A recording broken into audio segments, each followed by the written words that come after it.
Bonsoir mesdames et messieurs, merci de nous rejoindre pour l'information du 23h. Voici les titres sommaires de cette édition. Réaménagement des mesures de restriction pour le Grand Abidjan, épicentre de la pandémie de coronavirus Covid-19. Décision prise par le Conseil national de sécurité réuni ce jeudi. Il est annoncé entre autres la levée du couvre-feu dès demain vendredi 15 mai 2020 dans le Grand Abidjan. Lancement ce jeudi de la phase opérationnelle des 4 fonds de soutien mis en place pour atténuer les effets de la pandémie de la Covid-19. Une dizaine d'acteurs du secteur informel et des organisations ont reçu ce jour leur chèque à la primature. Et le bilan à ce jour de la Covid-19 dans le pays est de 1971 cas confirmés. Ce jeudi, 59 nouveaux cas ont été enregistrés. Les détails sur l'évolution de la situation vous seront donnés au cours de ce journal. Bienvenue dans ce 23h. La situation de la pandémie de coronavirus évolue en Côte d'Ivoire. Le gouvernement engagé contre la propagation du virus sur l'ensemble du territoire national évalue en fonction sa stratégie de lutte. Suivez dans ce journal toute l'actualité sur cette crise sanitaire.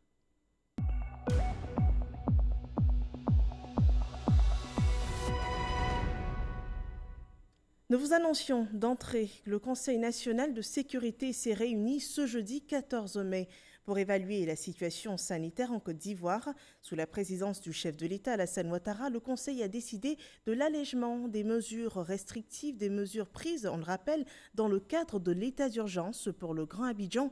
Il est annoncé la levée du couvre-feu à compter de demain, vendredi 15 mai 2020. Annonce de la levée du couvre-feu et la réouverture aussi des maquis et restaurants dès le 15 mai 2020 et celle des écoles à partir du 25 mai 2020 dans le Grand Abidjan. L'ensemble des mesures complémentaires est énuméré ici par le secrétaire général de la République, Patrick Hachi. Cette 4e réunion du Conseil national de sécurité sur la maladie à coronavirus Covid-19 a fait suite au message à la nation du jeudi 7 mai 2020 de son Excellence, Monsieur le Président de la République, qui prévoyait la prise de mesures complémentaires après un examen de l'évolution de la pandémie. Au terme des échanges, le Conseil national de sécurité a noté les principales évolutions suivantes. Plus de 2 mois après l'apparition du premier cas de Covid-19, la mise en œuvre satisfaisante de la stratégie du gouvernement a permis de contenir l'évolution de la pandémie.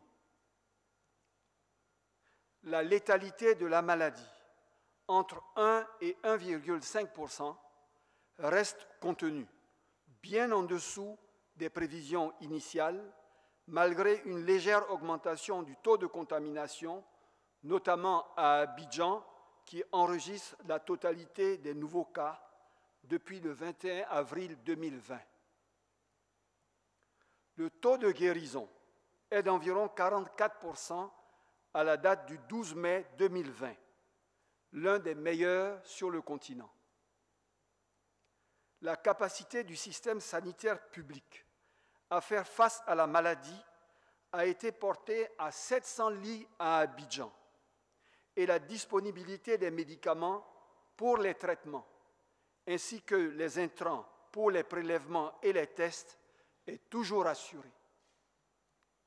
La stratégie de dépistage avancé a vu la mise en exploitation de 6 centres d'accueil dans le Grand Abidjan sur le déploiement de 13 prévus, pendant qu'à l'intérieur du pays, les régions et districts sanitaires seront renforcés à travers un dispositif de diagnostic et de prise en charge intégrée. La distribution gratuite du premier lot de 22 millions de masques au grand public, qui a démarré depuis le 5 mai 2020, se poursuit au niveau des communes sous l'autorité des maires. Les activités des fonds de soutien économique, social et humanitaire ont démarré et vont être accélérées. après la prise des mesures de levée de restrictions à l'intérieur du pays, nous constatons une reprise progressive des activités économiques et toujours l'absence de nouveaux cas. Concernant le Grand Abidjan, le président de la République avait indiqué, lors de son message à la nation du jeudi 7 mai 2020, qu'il serait procédé à un réaménagement des mesures de restriction en fonction de l'évolution des indicateurs de la pandémie. Ainsi, au terme des échanges sur cette évolution et après avis du comité des experts, le Conseil national de sécurité a pris les décisions ci-après. La reconduction de l'état d'urgence sur toute l'étendue du territoire jusqu'au dimanche 31 mai 2020. Le maintien de la fermeture des frontières aériennes, maritimes et terrestres. La levée du couvre-feu à compter du vendredi 15 mai 2020. La levée de la mesure de fermeture des maquis et restaurants à compter du vendredi 15 mai 2020 dans le strict respect des mesures barrières de lutte contre la COVID-19, notamment le lavage régulier des mains au savon ou avec une solution hydroalcoolique, le port du masque et la distanciation physique d'au moins 1 mètre, étant entendu que les hôtels restent ouverts. Le maintien de la fermeture des bars, boîtes de nuit, cinémas et lieux de spectacle jusqu'au dimanche 31 mai 2020. Le réaménagement des mesures de restriction de rassemblement de population, initialement plafonnées à 50 personnes, qui passent dorénavant à 200 personnes. Toutefois, au cours de ces rassemblements, les mesures barrières et de distanciation physique devront être scrupuleusement respectées. La réouverture des établissements d'enseignement préscolaire, primaire, secondaire et supérieur à compter du lundi 25 mai 2020, selon des modalités qui seront communiquées par les ministères concernés. Le maintien de l'isolement du Grand Abidjan jusqu'au dimanche 31 mai 2020, avec des contrôles de sécurité et des contrôles sanitaires au point de sortie. Toutefois, au regard des difficultés rencontrées et de la levée de certaines mesures de restriction du Grand Abidjan, l'attestation de tests négatifs à COVID-19 pour l'obtention de l'autorisation de sortie vers l'intérieur n'est plus exigée. Le suivi sanitaire de toutes les personnes se rendant à l'intérieur du pays sera assuré par les régions et districts sanitaires. Le suivi sanitaire systématique de toute personne venant de l'extérieur du pays sera fait pour une période de 2 semaines. Le contrôle systématique par les forces de sécurité de la mesure relative au port du masque, sous peine de sanction, dans les véhicules de transport en commun, les centres commerciaux, les espaces clos, les marchés et tout lieu public. Le Conseil national de sécurité salue les évolutions satisfaisantes enregistrées à ce jour. Il félicite l'ensemble des acteurs impliqués dans la gestion de la crise et exhorte à poursuivre leurs efforts. Le Conseil national de sécurité réitère son appel à l'endroit de la population sur la discipline et le strict respect des mesures barrières pour se protéger et protéger les autres. Le Conseil national de sécurité continuera de suivre l'évolution de la pandémie et prendra les mesures appropriées en tenant compte de l'intérêt supérieur de la nation. Voilà, c'était le communiqué final du Conseil national de sécurité tenu ce jeudi 14 mai 2020. Ce sont là des mesures complémentaires à celles annoncées par le président de la République lors de son adresse à la nation ivoirienne le 7 mai dernier. Ce réaménagement des mesures prévoit la réouverture des écoles le 25 mai pour le Grand Abidjan et le 18 mai pour le reste du pays. Reprise des cours, oui, mais avec quelle garantie de protection pour les élèves et le corps enseignant? Les modalités d'application de cette mesure sont données par les autorités sanitaires et éducatives. À Ouattouré. La 4e réunion du Conseil national de sécurité consacrée à la pandémie à coronavirus, présidée par le chef de l'État, le président de la République Alassane Ouattara, a autorisé la réouverture des établissements préscolaires, primaires, secondaires et supérieurs à compter du 25 mai 2020 dans le Grand Abidjan, soit une semaine après la décision de reprise des cours à l'intérieur du pays prévue pour le lundi 18 mai. La ministre de l'Éducation nationale, de l'enseignement technique et de la formation professionnelle, Kandia Camara, a fait le point sur les modalités pratiques de la reprise des cours sur l'ensemble du territoire. Le nouveau calendrier scolaire du 3e trimestre, parce qu'il faut savoir que nous avions déjà achevé les premiers et 2e trimestres. Donc, il reste le dernier trimestre. Et donc, pour ce dernier trimestre, nous aurons les cours du lundi 18 mai jusqu'au 14 août. Dans cette période, donc, il y aura les enseignements et les apprentissages, il y aura les compositions pour le primaire et les examens à grand tirage. Il faut dire que dans un premier temps, nous avons mis en vacances les tout petits, les élèves de la maternelle, étant entendu qu'on avait presque achevé leur programme scolaire. Donc ceux-là ne reviennent plus à l'école. En ce qui concerne le primaire, nous allons procéder par rotation, un jour sur 2. Nous commençons par les plus grands du primaire, c'est-à-dire les élèves de la classe de CE2, CM1 et CM2. Ceux-là vont commencer le lundi 18 et le mardi, les 3 autres niveaux viendront, ainsi de suite. La raison principale, c'est de pouvoir respecter les mesures barrières et la mesure de distanciation. Donc, les classes seront scindées en 2. Donc, pour 3 niveaux, les élèves de ces 3 niveaux vont être répartis dans les 6 classes. En ce qui concerne les établissements secondaires, il faut dire que les effectifs diffèrent d'un établissement à un autre. Nous avons des établissements à faible effectif. Ces établissements-là vont démarrer les cours normalement jusqu'à la fin de la période indiquée. En ce qui concerne les établissements à gros effectifs, nous commençons d'abord par les classes d'examen, c'est-à-dire les élèves. Nous commençons avec les élèves de la classe de 3e et ceux de la classe de terminale.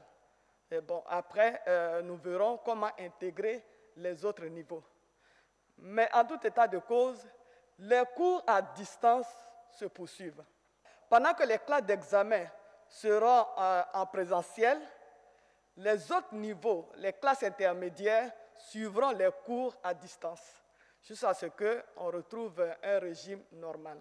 Les examens pédagogiques auront lieu, notamment la titularisation des stagiaires.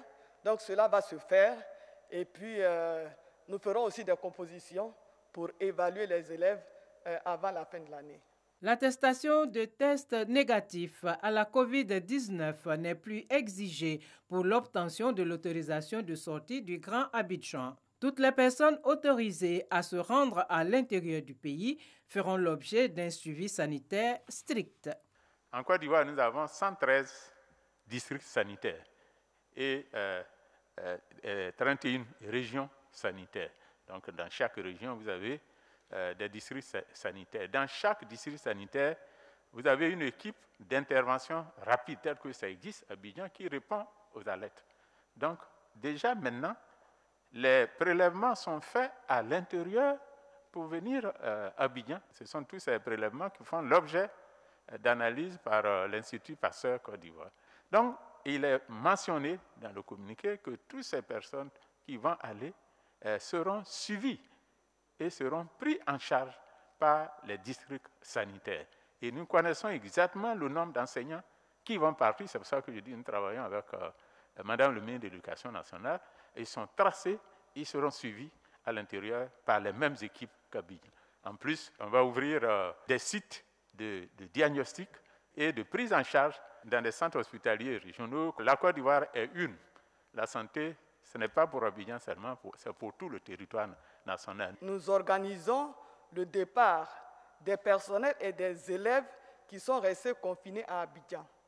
Nous avons créé un site à cet effet et je peux vous dire qu'à la date d'aujourd'hui, nous avons 14 750 personnes inscrites. Et ces personnes-là sont listées, donc nous avons leur nom, leur contact, leur drain, leur établissement. Donc, toutes ces informations sont mises à la disposition du ministère de la Santé pour que ces personnes, effectivement, soient suivies une fois là-bas. Mais en plus de cela, comme M. le ministre l'a dit, nous travaillons en étroite collaboration et toutes ces personnes seront dotées d'équipements de protection pour leur propre protection, mais aussi pour la protection des autres qui sont restés là-bas. Les experts, au cours des échanges avec la presse, ont fait le point sur la prise en charge des malades, la disponibilité des intrants pour la réalisation des tests et la coopération régionale en matière de recherche. Le gouvernement ivoirien s'est également investi d'une mission de soutien dans cette crise sanitaire. Un plan d'aide de portée économique, sociale et humanitaire a été mis en place dans ce cadre. Et ce jeudi, la phase opérationnelle de 4 fonds de soutien mis en place a été lancée. Des chèques ont été remis à une dizaine d'acteurs du secteur informel et également à des organisations publiques. C'était à la primature. Suivons ce compte-rendu d'Herman Guivet. Grandes entreprises, ministères de tutelle et particuliers du secteur informel reçoivent leur chèque de soutien conformément aux dispositions prises par le gouvernement pour les aider à faire face aux difficultés financières consécutives à la crise sanitaire qui sévit en ce moment. 4 fonds spécifiques destinés au soutien à l'économie et aux grandes entreprises ainsi qu'aux populations vulnérables sont mis sur pied. Le gouvernement a mis en place pour chaque fonds un dispositif transitoire d'une durée maximum d'1 mois. Ces dispositifs transitoires répondent ainsi à l'impérieuse nécessité d'apporter des réponses urgentes aux besoins exprimés par les populations et les acteurs économiques.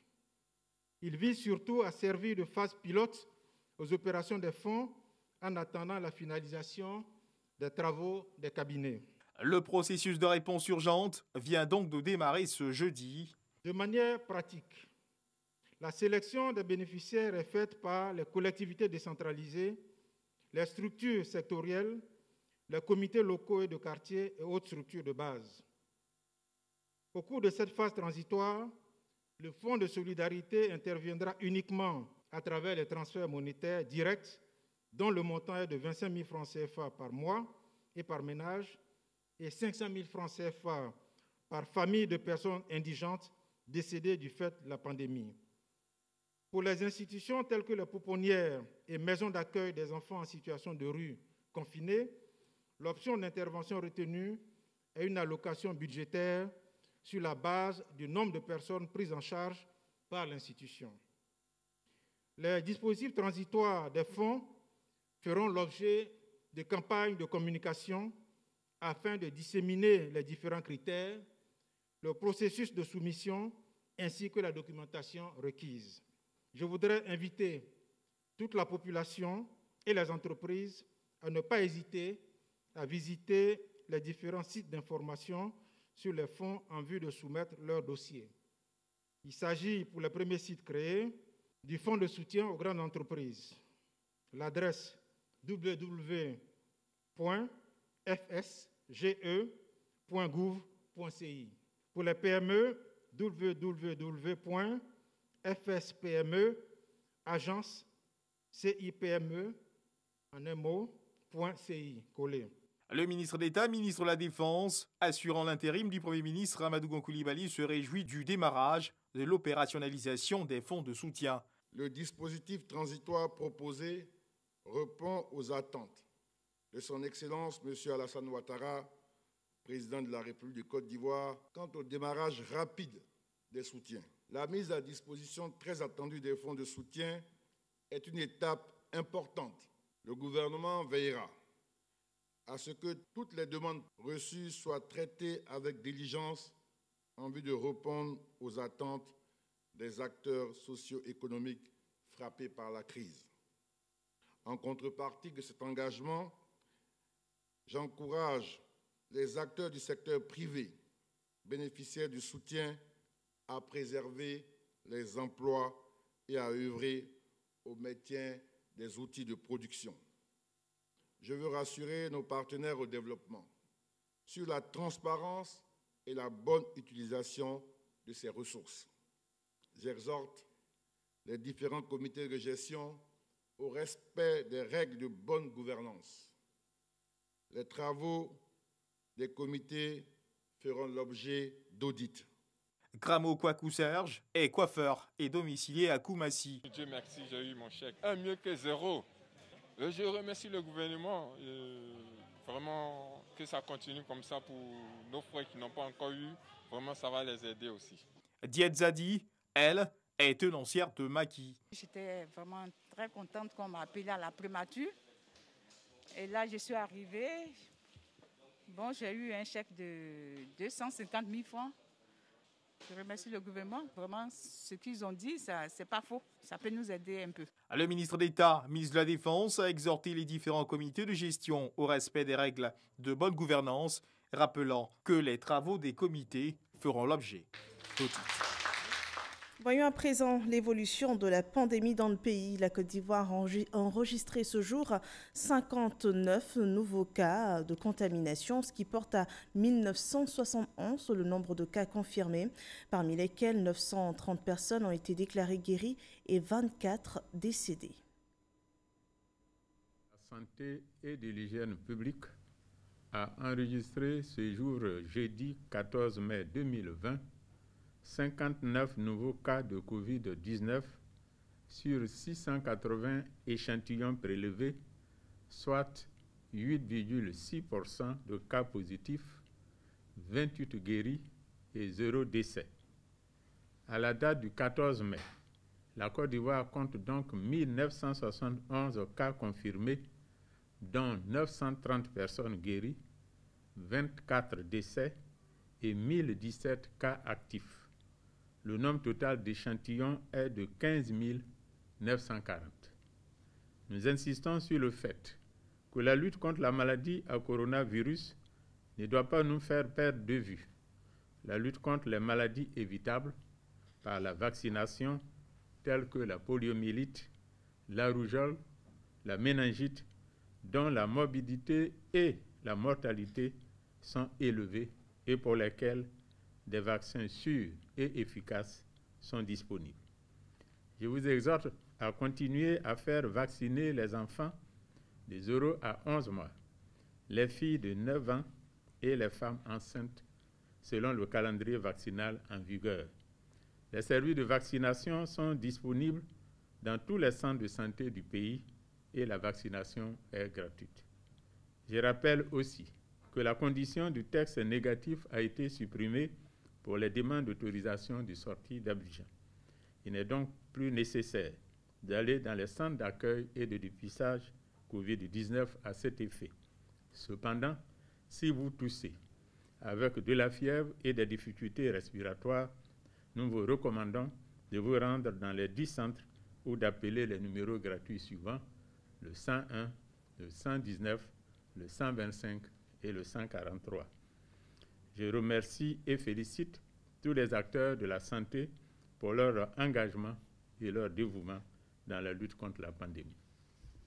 Rendons-nous à présent à Yamoussoukro, où le ministre de la Sécurité et de la Protection civile, Bagando Diomandé, était ce jeudi face aux sénateurs. Il présentait les dispositions sécuritaires prises dans le cadre de la gestion de cette crise sanitaire liée au Covid-19. Le rapport de Kader Sogodogo. Il est chargé de veiller sur le respect des mesures barrières, telles que décidées par le Conseil national de sécurité. Le général Vagondo Diomandé, ministre de la Sécurité et de la Protection civile, se lave bien les mains, tout comme le président du Sénat, l'institution qui le reçoit. Le ministre prend part à une séance d'information parlementaire avec pour thème les dispositions sécuritaires prises dans le cadre de la gestion de la crise du coronavirus. C'est donc à juste titre que le président du Sénat a pris la parole pour, dans un premier temps, féliciter les forces sécuritaires pour le travail abattu en cette période de coronavirus. Il a invité l'ensemble des populations au respect des mesures barrières avant de lancer l'alerte sur l'insécurité dans le monde agricole et la mauvaise information sur les réseaux sociaux. Monsieur le ministre, les campagnes agricoles en accord et manque sont en cours. Ces campagnes, en effet, s'accompagnent généralement de la recrudescence du banditisme. Ce matin, on m'a signalé des attaques de coupeurs de route entre Boaké et Bourbeau, emportant des millions de l'acheteurs dans la cave. Alors que toutes les attentions sont portées sur la lutte contre le Covid-19, il est impérieux de tenir compte de cette réalité afin que nos concitoyens, nos braves paysans, notamment déjà affectés par la crise sanitaire, ne subissent une psychose supplémentaire. Je voudrais également appeler votre attention sur les réseaux sociaux. En effet, aujourd'hui, les réseaux sociaux sont érigés en arène de combat et de foire aux informations fausses ou cyniquement manipulées, alors qu'ils devraient au contraire prendre toute leur place dans la lutte pour l'éradication du Covid-19, notamment auprès de la jeunesse des 15 et 25 ans. À son tour, le ministre de la Sécurité et de la Protection civile a annoncé que depuis le début de la pandémie, ce sont au total 37 507 éléments, toutes forces confondues, qui ont été déployés sur le terrain. Un bilan en termes de chiffres est vite dressé. Au niveau des villes, les forces de sécurité ont interpellé et déféré 1264 personnes qui se sont rendues coupables de non-respect des dispositions en vigueur. Dans le détail, au niveau d'Abidjan, 142 personnes ont été interpellées. À l'intérieur du pays, 1122 personnes ont été interpellées. Nous n'avons pas fait qu'interpeller les uns et les autres. Nous avons aussi apporté de l'assistance aux populations dans le besoin. À ce titre, au nombre des assistances apportées, nous avons dénombré 1111 au total, soit 642 pour Abidjan et à l'intérieur 469. L'assouplissement de certaines mesures à l'intérieur du pays et la levée du couvre-feu et la reprise de certaines activités dans le Grand Abidjan ne sauront faire oublier l'existence du virus. Les mesures au niveau d'Abidjan ont été, je dirais, très allégées. Le CNS d'aujourd'hui s'est réuni et a levé le couvre-feu au niveau d'Abidjan. Mais nous sommes tenus de rester tous vigilants, et même très vigilants, mais aussi très, très fermes, pour que les mesures qui sont prises puissent gagner en efficacité, surtout les nouvelles dispositions.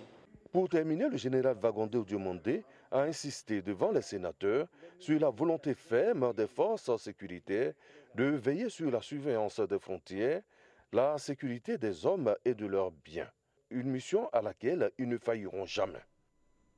Cette pandémie de coronavirus touche près de 187 pays dans le monde. Les chiffres en Afrique de l'Ouest montrent qu'au Ghana, 5408 cas ont été confirmés.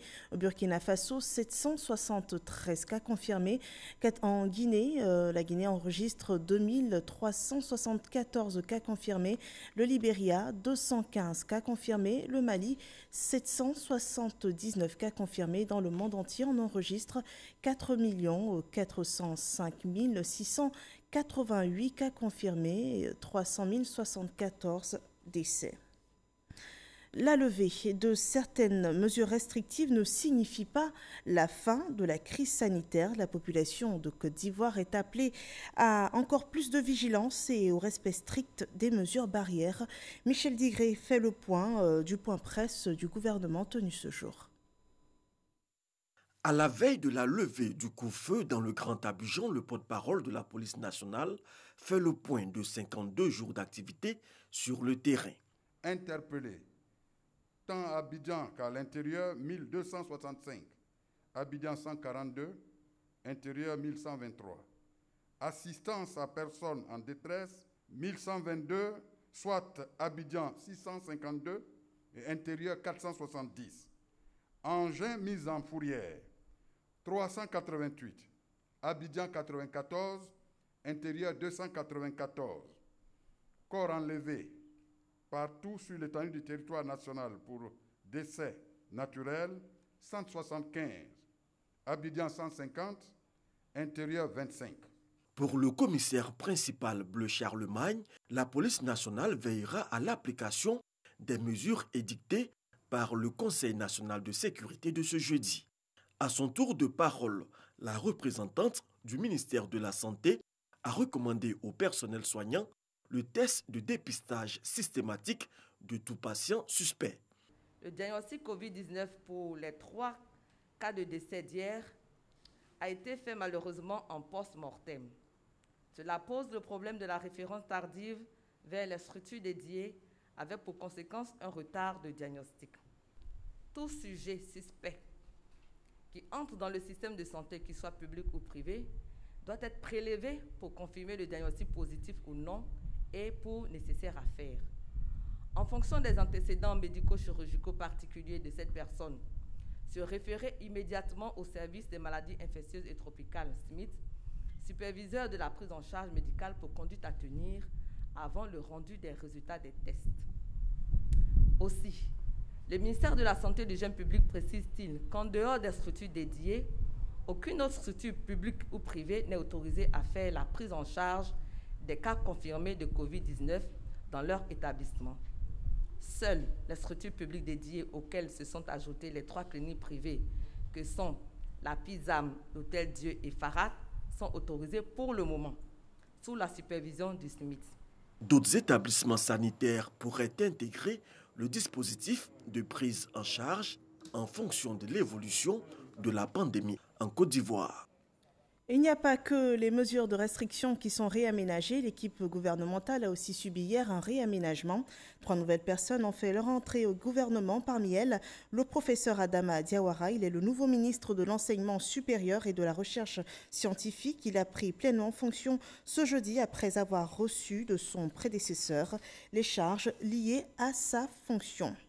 Roger Adom, le tout nouveau ministre de la Modernisation, a également pris fonction ce jour à la suite d'une cérémonie de passation de charges. C'est la fin de cette édition. Merci de nous avoir suivis. N'oubliez pas que la levée de certaines mesures restrictives ne signifie pas la fin de la crise sanitaire. Protégez-vous, protégez vos proches. Prenez soin de vous et à lundi.